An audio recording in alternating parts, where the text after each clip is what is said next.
Hey, I'm WTOP's Jason Fraley, and I'm here with the director of the new movie Audible, which is streaming on Netflix, and representative of the Maryland School for the Deaf here in Frederick. I'm calling all the way from down the street on North Bench Street. I live in Frederick with my wife, so we don't have to far to go to join you. But and of course, you'll also see an interpreter at the bottom. But why don't you each take a moment to introduce yourself? So let's start with Matt.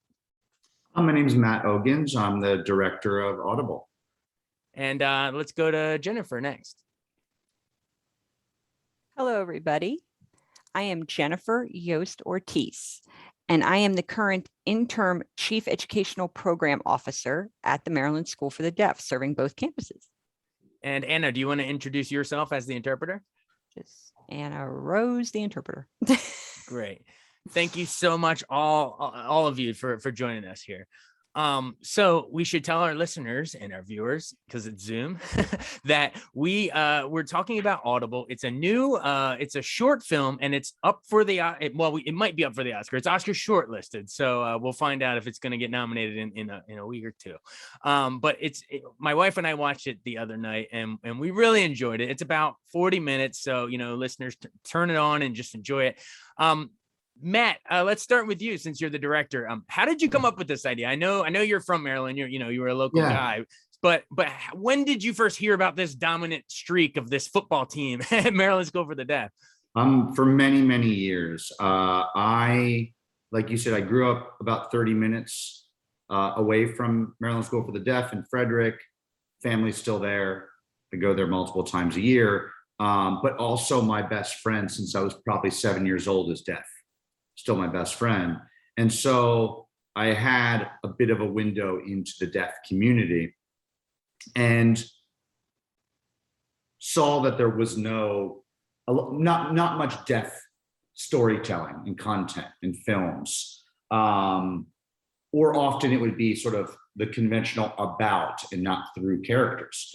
And so I knew I wanted to tell a film not about, but with the Maryland School for the Deaf 12 years before I made it. And so it took 12 years to get made and connect with Netflix and lots of stops and starts along the way. And it happened when it happened at the perfect time. Now, I just want to follow up really quick with you, Matt. You said you grew up 30 minutes outside of Frederick. Whereabouts? DC and Potomac, Gaithersburg, around that area. Gotcha. But you stayed familiar with the whole streak up here, and so remind our listeners, set the stage for what they're about to watch. One thing to say is Coach Ryan in the film, who was the head coach in the film, when I first connected with the school and wanted to do a film, he was a player on the team. That's how long the circle and cycle was. Right. So he had evolved up the ladder, climbed the ladder to become the coach in that time. Gotcha. But in between that, he graduated. He went and played football for a hearing football team in college, then transferred to Gallaudet, which is a deaf university, and played for them. Came back to the school and then worked his way up. His father was the head coach when I started connecting with them. Wow. Well, I'm a big fan of Maryland football, born and raised at the high school level. We love it up here. Well, very, very cool. So tell our one more second before I bring Jen in real quick, Matt, tell us about the actual the story arc that you chart in terms of the season. Like tell our listeners where this team was. It was on this dominant streak, but that streak had just ended and you sort of you chart them sort of trying to pick themselves up and recover. It ended when we were there, unfortunately. You jinxed it. We stay away. We stay back. What happens, and it makes you stronger. I think the perfect line is in the film is Mari's father is talking about how he witnessed one of the players. I mean, I'm kind of quoting it, number 23, who said, "This loss will not define us." And that's true literally of that. They come back and win, but it's true of them in life. It's true of them in life. And I'd like to say I don't think of it as a football film or a sports film. That gives it its arc. It gives it its hook. But it's one element in their lives. The other element is school, education, family, relationships, right?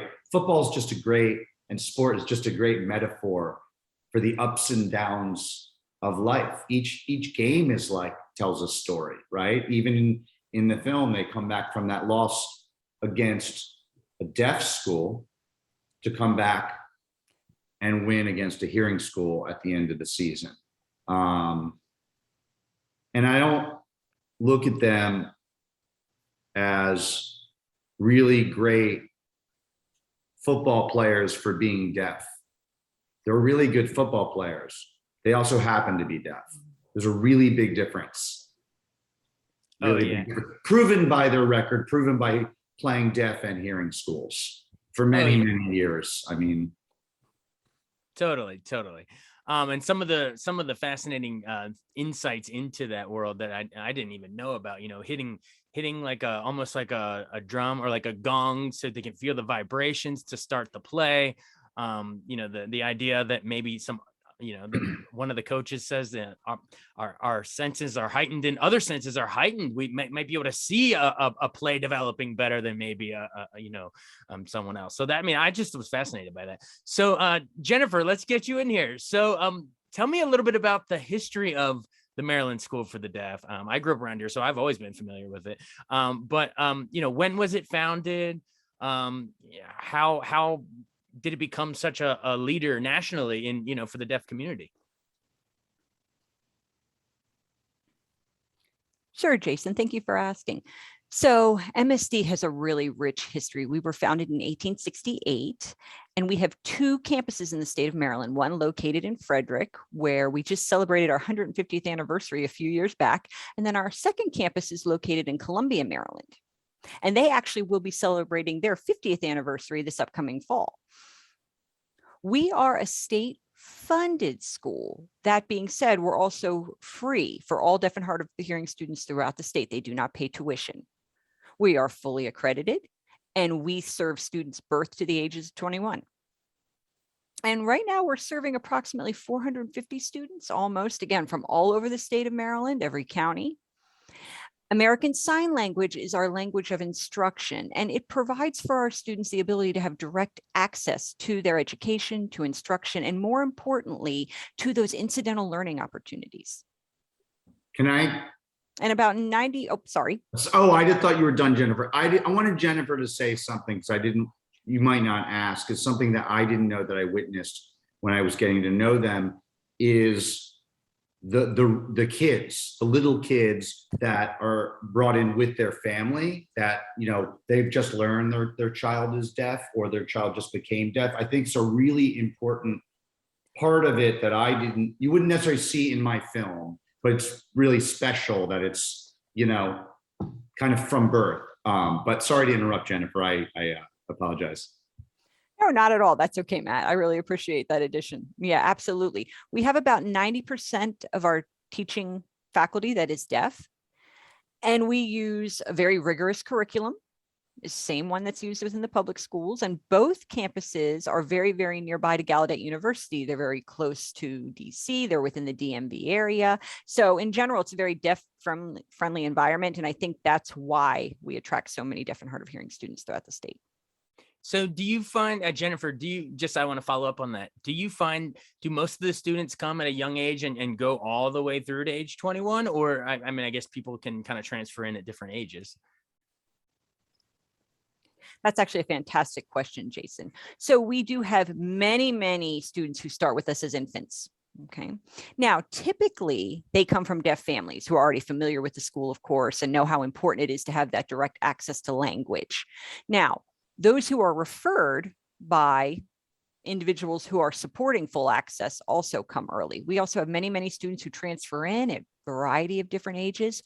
Oftentimes we see a huge influx in middle school, which is somewhat unfortunate because the reason being they transfer in at that time is that's how long it takes people to realize how much they need that direct language and that direct access. We wish we had gotten to them as babies. We welcome them, even if it's their senior year, we welcome them, absolutely. But our goal is to try to have them come to us as early as possible because, as I'm sure you know, that window of opportunity for taking in and learning language fluently is so critical.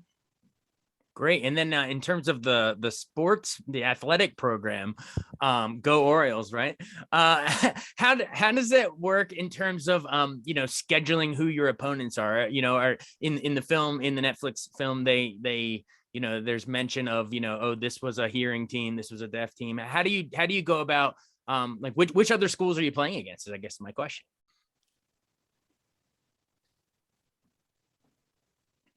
Well, if you're talking about football specifically, the bulk of our opponents are hearing schools.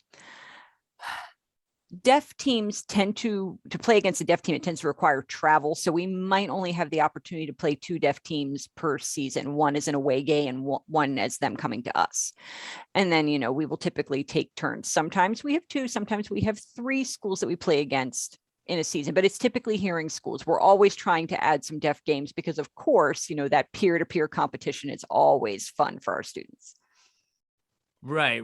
And so is it mostly private schools? I mean, I know in the film they make there's a big deal made about don't you play a team? They were like, oh, we beat that team from Texas. Like, so I mean, are they teams from all over?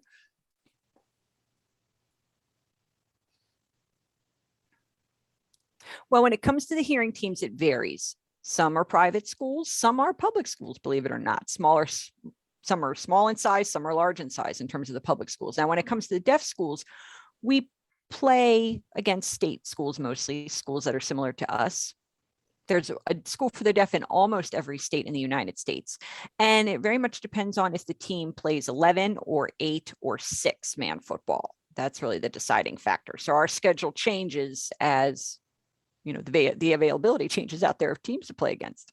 Right. And in the film, you see them playing against Texas, who came up from Austin. And if I'm not mistaken, Jennifer, I think the year before, Maryland had traveled to Austin, and that's one of their rivals. That's another big football powerhouse, of course, being in Texas. Right. I showed up on the wrong day. Or the right day. Maybe it helped, help craft a story where they start low and end high. You know what I mean? So you never know. Hey, am I allowed to? I'm going to put Jennifer on the spot. Sorry, Jennifer. Your sons play football? They do. Jason. His proud mom. Wait till you see her sons play. All right, who are your sons? Her son, tell me about your sons. If I'm not mistaken, Jennifer, one of your sons was a freshman on the varsity team. He's in the film. You see him in the film. Scores a lot of the touchdowns. I mean, yeah. What are their names and what are their positions? So I have Zion, and he's a rusher. And then my youngest one, Zeke, is he's a freshman in high school and he's a quarterback. Zion and Zeke. A quarterback, and you said a running back? Running back. Gotcha. And then he scored a couple of. Running back. Yeah, sorry, I'm using the wrong words. And then he changed this year. Freshman. Oh, our Lord. But yeah, I think he's a running back now. You see him score multiple touchdowns in the film. Right. He's scoring rushing touchdowns, so you're not too far off by saying he's a rusher. You're there. That's awesome. So wow. So that's really, really cool. That's really cool. But we got to mention that in addition to your sons, who are of course the stars. You're going to say they're the stars. No, but no. In addition, they're all the stars. Right, they're all the stars. In addition, that the main sort of, I guess if we're going to say there's a main character, it's how do you say? Is it Amari McKinstry Hall? Yeah, Amari. How did you, Matt? How did you focus in on him as sort of I don't want to say main character, but a central focus? What about Amari made him so perfect, both on the field and then for personal life too? Yeah, well, first I think Jennifer said there was 400 plus students. Every one of them at any age is worthy of an amazing story. You have to pick one. So I hope I picked one where, in one way, that's just Amari's story. But another way, hopefully he represents some of the relatable, some, not all, but some of the relatable experiences that other deaf teenagers go through or have gone through. It's really a coming of age film, a coming of age documentary. And I knew I wanted to follow a senior because that cusp of graduating, even if you're hearing, is a pivotal moment.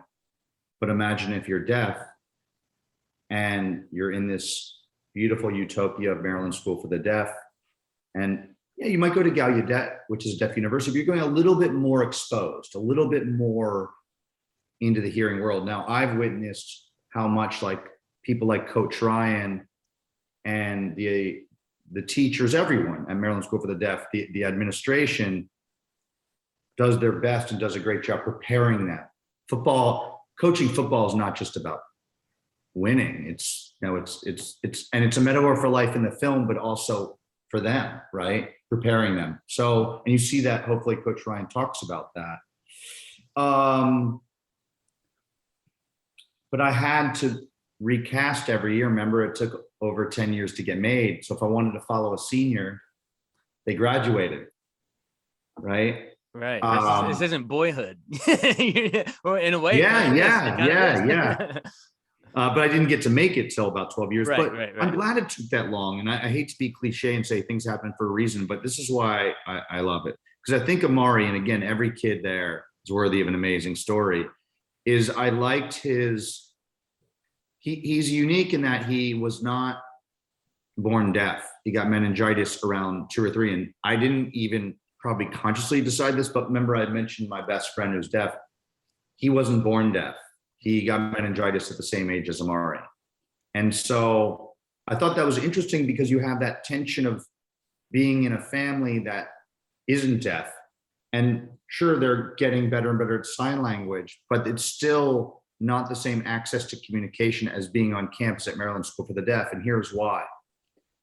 In every conversation, even if they're expert at ASL and they're signing with him, they're also talking to each other and having sidebars that he can't participate in. So he's not part of, his brother and sister talking over there. He doesn't, do you know what I mean? It's still isolating at times. And so there's some tension, conflict in terms of story there. His relationship with his father, his relationship with Amari. I'm sorry. Let me edit that. His relationship with Jalen, who's a cheerleader on the team, which is part of the team as well.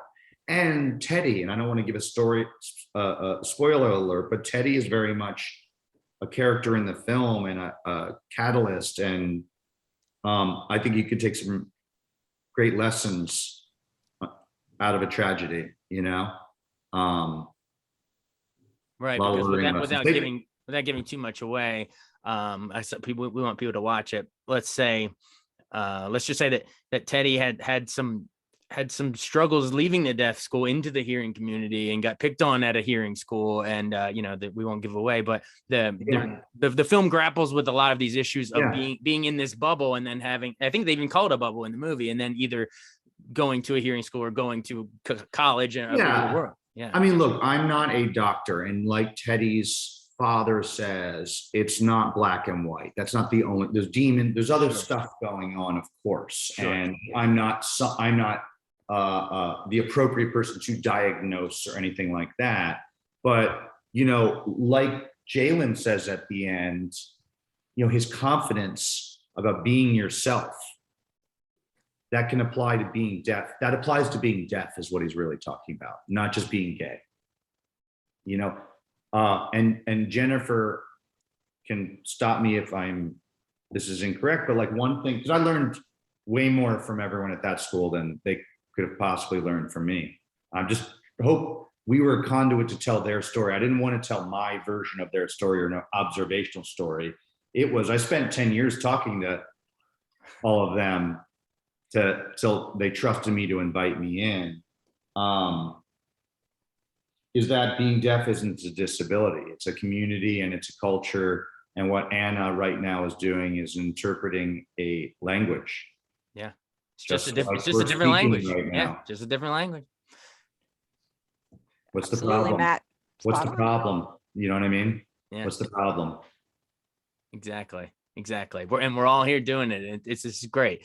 Well, cool. So Jennifer, then how How when Matt reaches out to the school and says, I want to film and bring a camera crew, or I don't know how big of a crew it was, but Big enough. big enough. How do you on a school level go about accommodating him? You know what I mean? Like how do you have, is there like a in film sets, there's all these terms, like there's a video village over here, and then you got your craft services with the food. Like, was this sort of like a mind-blowing experience from a school perspective to have this crew descend upon your hallways?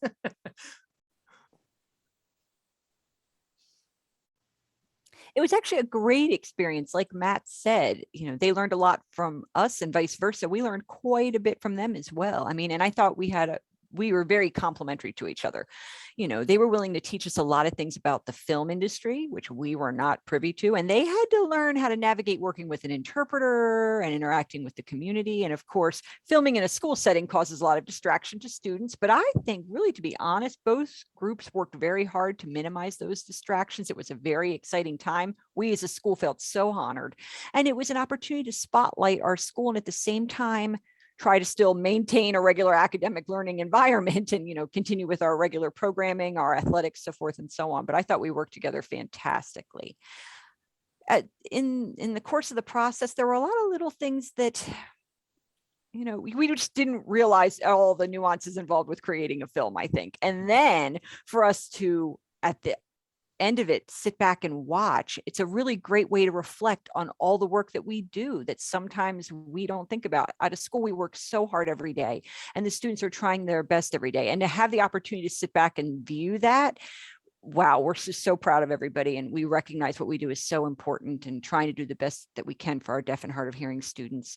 The film is about, and typically films about deaf people often are filmed through the lens and the mentality is that, deaf people can do everything but hear, which is all well and good.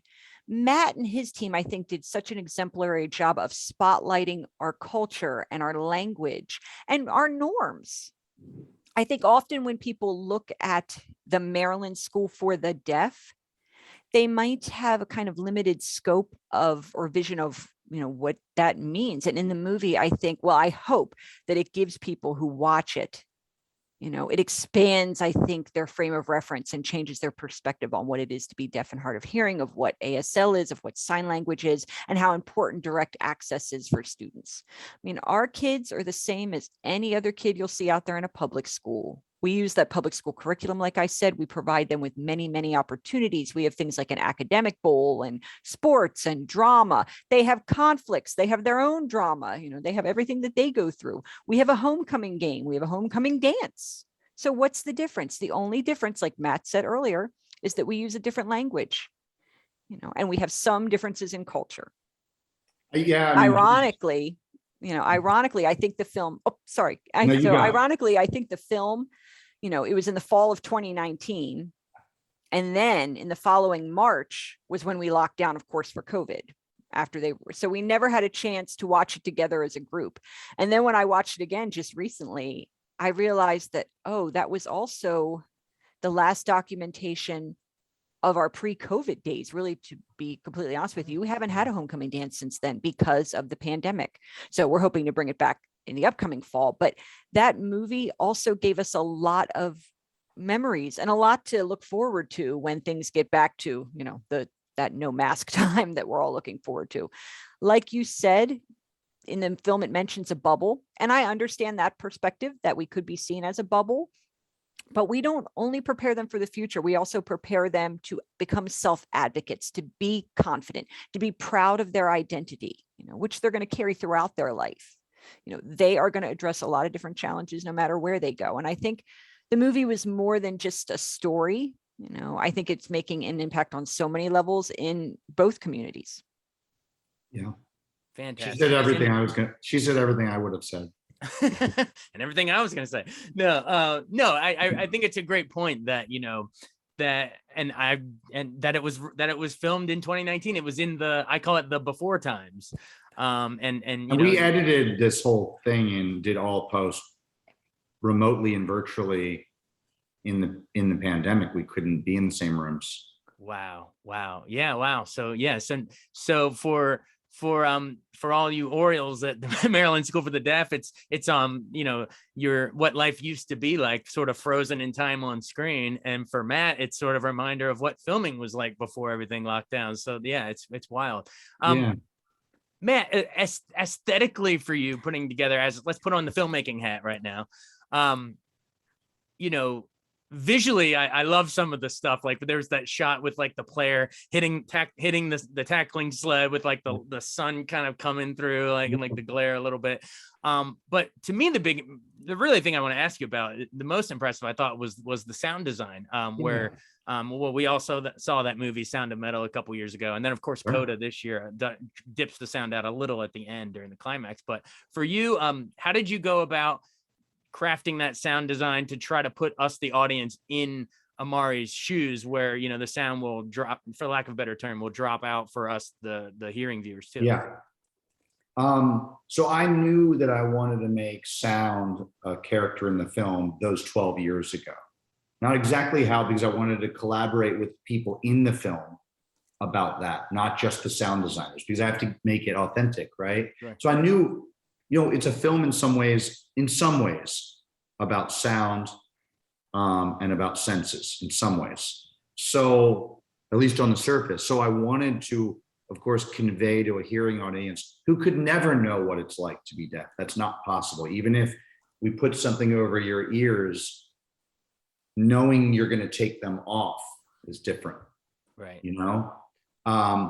And so, but to just approach that, to give a hearing audience some sort of a feeling, and also sound, not just sound, but also feeling, in that, you know, as you mentioned with the drum, or Amari talks about with music, is feeling vibrations, right? We all feel vibrations. We're just not attuned to them. And so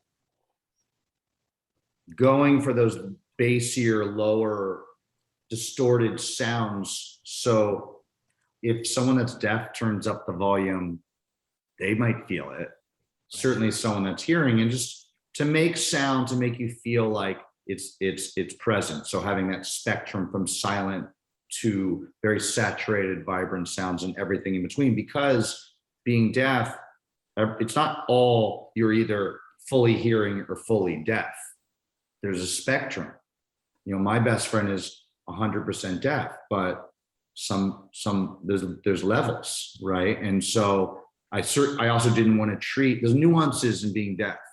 It's not, I didn't, just because there's one word, I wanted to show some of those nuances so the hearing audience understands that it's not black or white. You're not just 100% deaf.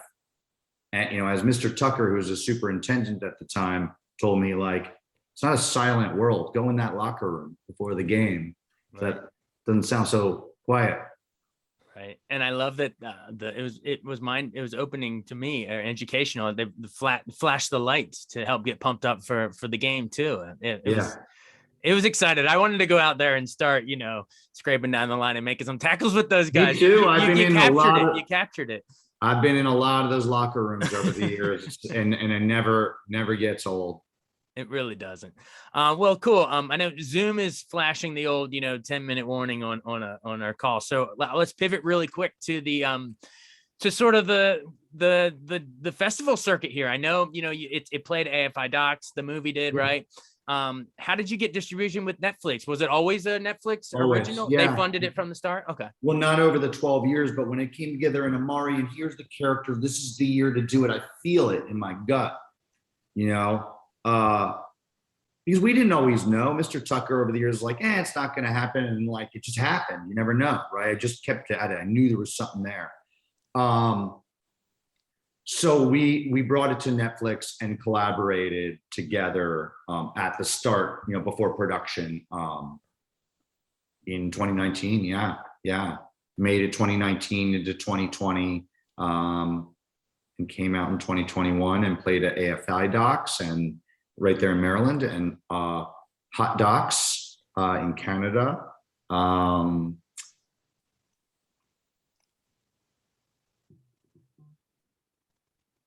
Yeah. I'm blanking. I'm embarrassing myself. No, it's all right. It's all right. There's So that's more. really, and now it's on Netflix. Everyone can watch it on Netflix. And I know, so it got chosen as on the Oscar shortlist. So it's one of, I don't know, a dozen or so, 15 or something films that Yeah. are making the next cut. And then we find out if it actually gets the official Oscar nomination. I think we find out February 8th, I think is when they Yep. announce it. So will you, Matt and Jennifer, at the school, are you all going to be having like, are you going to have a watch party the morning of that? Fire up this live stream of the announcements and with popcorn, ready to see if you get nominated. I don't know. I'm pretty introverted, and I'm going to be in another country filming, but I'm going to obviously take off that day on a new documentary I'm working on. For me, I can't speak for Jennifer. Just to get this, first of all the films are amazing. I mean, this diverse group of filmmakers from around the world, shortlisted or not, telling diverse stories that are so important, right? So impactful. They're all important. I'm humbled and grateful, to get this far, but more so like if it means elevating the deaf community and teaching people to listen, then and about accessibility and representation in life and in storytelling, I think that helps elevate it, and that's amazing to me and humbling to me. And how about you, Jennifer? I mean, will it be exciting if if on the 8th, you see it flash up that you're Oscar nominated? More reason to tune into the Oscars for Maryland School for the Deaf.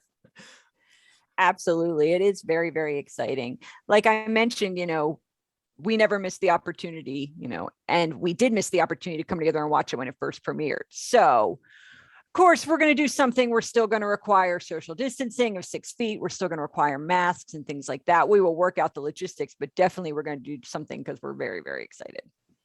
That's so great. And I guess just sort of in closing, as a Frederictonian myself, and Jennifer, it's really cool to sit home. I gotta say, my wife and I to sit and just turn on Netflix, and we're seeing Amari going on a date on a sidewalk, having ice cream or whatever it was, right on the streets of downtown Frederick, and seeing the hallways and the football fields and the surrounding homes and neighborhoods of Maryland School for the Deaf.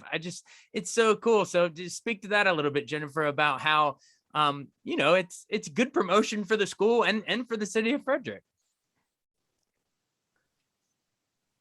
Absolutely, Jason. I couldn't agree more. We often talk about the quality, I guess, of deaf people living here in the Frederick area. Really, I mean, Frederick is an amazing town. Wherever I go, they at least, if it's a cashier, if it's somebody that I'm interacting with, they at least know how to finger spell, or they have interpreters at the ready. I mean, it's just so deaf friendly and so accommodating. The Frederick community is so focused on inclusivity, and they always make sure that includes the deaf community. You go to the store, they provide ASL interpreters for all of the health classes. The quality here is just absolutely amazing. So as a school, we want to not only, kind of show who we are, but we want to reflect the community at a whole. It's got a small town feel. And we've noticed there's a lot more art out there now. I mean, I could go on and on and on. I mean, I don't know. Can you tell how much I love Frederick? It's just so fantastic. Anyway, I moved here. I moved here for my son's education, no question. Yeah. And I thought maybe once they graduate, we'd relocate, but no, we're permanent Frederictonians, like you said. Oh yeah, it's the best. That's why. And also, I mean, I can't neglect Columbia. Columbia is a fantastic area. It's really close to DC. It's really close to transit. It's close to Baltimore. It's near the highway. So both locations are just prime for our students. Oh yeah, it was really cool seeing all of the local images, and it really does show off and highlight the school, including that new basketball gym that looked a little bit. We used to play there in like youth basketball. We played against Maryland School for the Deaf there, and that gym looks like it was renovated. So anyway, it's a great showcase for the school. But beyond that, any viewer, you don't have to be from around this area. I mean, I think anyone around the world, around the country can turn on Netflix and really enjoy this thing. So I really appreciate it. Again, everybody, it's called Audible. It's now streaming on Netflix. Matt, Jennifer, I just wanted to say, and Anna, interpreting. Thank you so much for joining us on WTOP. This was great getting to catch up with you. Anything you want to say before we bow out? Yeah, I mean, I want to thank you for Jason for having us and talking about Audible, but I also want to thank Jennifer and Anna, who, yes, they were part of the film and working with Maryland School for the Deaf. You have to, it's a collaboration. You know, it's not just them letting us in, and it's like we made the film together, and I couldn't have made it. We couldn't have made it without them, and also getting it right, because the film is not just for a hearing audience. It's as much, I'd say more so for a deaf audience. So I had to get that right, which means you want to make it together. Right. You know, Anna was my interpreter. one of our great interpreters. So yeah, everyone you're seeing here is sort of all pitched in to make part, like honorary crew members in a way, you know, to help make it possible. So essential crew members. Well, thank you all so much for joining us. Again, it's called Audible, now streaming on Netflix. Only 40 minutes, so turn it on. Let's go. Watch it tonight. Thanks so much, everybody. Thank you.